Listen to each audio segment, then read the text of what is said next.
So I've been playing chess for like around 2-3 years. I started in 2022. In this video, I'm gonna show someone who just starts to play chess some basic information that most beginners need to have. So let's start. Okay, so a short disclaimer. I already assume that most of you that are watching, you already know like how the pieces move. So we're not gonna talk like specifically about, let's say, how the knight moves in this weird shape. So let's now continue. So chess is divided into three different parts. So first of all, you have the opening. This is the start of every game that you ever play. The second part, which comes after the opening, is called the middle game. The middle game starts right after the two sides of castle. So let's say, for example, here, black castles, now it's the middle game. The end game specifically starts when the two queens are traded off. There are times where people just skip the middle game and enter into an end game. That can also happen. So let me just give you a brief example of this. So pawn here, takes, and then let's say I do knight here, and for a weird reason you get a check, and then the queen comes here to trade, and now it's an end game. Okay, because two queens are now traded off the board, so that is an end game. Now, when you start to play the game of chess itself, there are three main topics that you need to learn the most. So the first one is tactics, the second one is opening principles, and we're gonna go through what they are, and you also need to learn something which is called an opening. So these are the three most important ones. Alright, so let me now show you a quick example of what opening principles are. So opening principles are basically what to do and what not to do when you're starting the game. So let's say, for example, I do e4. We have essentially a very basic rule at opening principles is we wanna concentrate as much force as we have on the center. Okay, so our knights are gonna come here, for an example, because then here, let's say, for example, it does the same, but our knights are gonna come here so that they could exert something we call pressure. That is basically when they can also land here on the center of the board. This is called the mountain. The squares nearby, I think, are called the hill. So we want to take the mountain. Okay, this is the most important part of the board, because you're also, when you're controlling this, you're essentially going to have a lot of an easier time later on executing things. But for now, focus on taking over the center. So our knights are going to come here. Our other knight is going to come here, because here he's also going to exert more pressure. So let's say instead of this, you're doing this to again exert more pressure. Usually, if they do e5, it's better to do this, because, well, now that makes black being forced now to defend this pawn. So it's going to move like this. Okay, because he now needs to defend this because this is under threat. So opening principles, you need to first of all make sure that you take over the center. Now, here's something very interesting. In games, sometimes you're going to face an opponent that does something like this. It's going to do e5. Now, in a case like this, of course, we're going to take. It's going to do queen to d5. We have a specific rule for beginners and for people who start, where the last thing you want to do is to bring your queen early. So how do we react for such a move like queen to d5? You're acting for it with a move like knight to c3, with the idea that, of course, the queen is the most important piece in the game, so you want to attack it as much as possible. This is a move that black is forced to react to. So let's say he does this time. What you're going to do is you're going to do knight to c3, a move which is called a developing move. When you did this is improving a certain piece, because now it is more useful for us. So what this does is it's making your position, of course, better, but it is also making that specific piece better. So whenever you possibly can, you want to develop the piece. Now, a good rule of thumb, a move like pawn to e4 is not a developing move. This is a move that helps you to develop. There's a difference, because developing pieces, it's specifically bringing out your pieces, like your bishop here, your knight here, your other knight here. Okay, you have the bishop there, castling. But this move, pawn from here to there, this is a move that helps you to develop. Developing is specified towards your minor pieces, and you want to make as much developing moves as you can.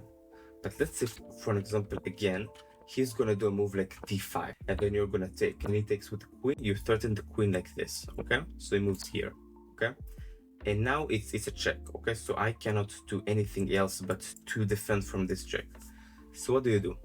In positions like this, you're again going to just purely develop. Usually, you don't want to make more than one move with the same piece, but this is why we are doing a move like this, okay? If he's, for an example, going to move again with a queen somewhere, you're basically having a huge advantage in the game. And so you're gonna come here with the bishop. Your next move, if he doesn't move his queen away, you're gonna come in with a knight. Oh, so now it gets interesting. So let's say, for an example, the best move, I say that the computer suggests is queen here, but let's say for this example that it does regular move now. So it does, let's say, knight to f6. Now again, what you're gonna do is you're gonna come in and threaten the queen herself. So this queen has moved once, twice, and now it is forced to move a third time. So now you have a huge advantage in the game itself. So let's say, for example, she moves here, she moves back here. Now you can now you castle. This is another rule that we have. You want to castle as early as you can in the game of chess. Now there is also something else in chess, which is called an opening. Okay, an opening is, so remember we've done e4, e5, and then we moved the knight here. So what we have in chess, which is called an opening, this is a plan of moves. An opening is the set of moves that you plan to do before every game. When I come to a game, I almost with intuition already do pawn to e4, okay, from white. The move that I expected the most is e5. Now, of course, sometimes they can do other moves. They can do, for example, pawn to c6. They can do d5, yes, but I prepare the most for e5. Then I, again, with intuition, I do the move knight to f3. Why I do this? This is a part of my opening. My plan is to move the pawn here, the knight into f3, and then the bishop to c4. That is an opening. There are tons of different openings. You don't need to do this specific one. So knight here, and then I do bishop here. This is called the Italian game. That is my favorite opening. Why? It's just like the simplest for me. You can, of course, have a different opening. This is not really specified for the opening that you want. So I've covered now opening principles and how to play more principled, which is very important. If you're playing as a complete beginner, these two things are the most important. Don't even think about tactics, just think about these two. In chess, there is also this third topic, which is called blunders. Okay, so blunders, there are these, let's say, for example, you go into the analysis, that happens a lot. Let's say, for example, you're making a move like this, and now you see this like two question marks. Okay, this is called a blunder. It's essentially a mistake that happens in the game itself. For this, what I want you to do is go to another previous video that I've made called The Secret to Stop Blunders in Chess. And the idea behind learning about blunders now is you're going to prevent yourself right now as a beginner from blundering, and you're going to have a very, very fast spike in your elo. Like, you're going to level up a lot if you're doing this, because beginners, they blunder a lot. So if you're going to be the one that doesn't blunder as a beginner, you're going to have a very easy time leveling up. This is about blunders, because blunders, they are very important to stop now. If you stop them now, you're going to have a very easy time leveling up from, let's say you're 600 now. It's going to be very easy for you to then level up to 1000, 1200. So that's why we want to stop them now. The way to stop blunders, or the way to react to blunders, is you're going to have like a thinking technique that you're going to develop with time. And that is why I suggest also starting to develop this now. Blunder check. A blunder check, you're asking yourself 3 questions before every move that you play. Then it's going to be a lot easier for you to figure out stuff. Some tactics are necessary for this. For example, for this move, the reason that this is a blunder, it's because I can do now bishop here. So bishop here, okay.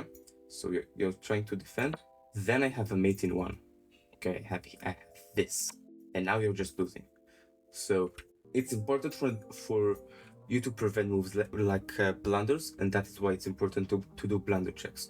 There's a thinking technique that you have in chess, which is called blunder checks. So this is when you're asking yourself, is my king safe? Is there anything which is under threat?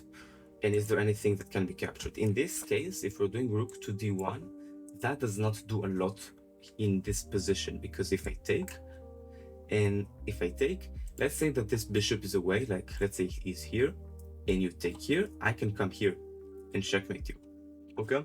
But again, don't put this much of an emphasis of this right now. Put more of an emphasis on principles and plain principles. If you have any questions, leave them down below. I'll do my best to answer all of them. Now, here's the thing. If you really want to improve as someone who just starts to play the game of chess, you can consider clicking the link in the description. I'll show you there once you book on with me a one-on-one call. Yeah, thank you for watching. I'll see you next time. Bye-bye.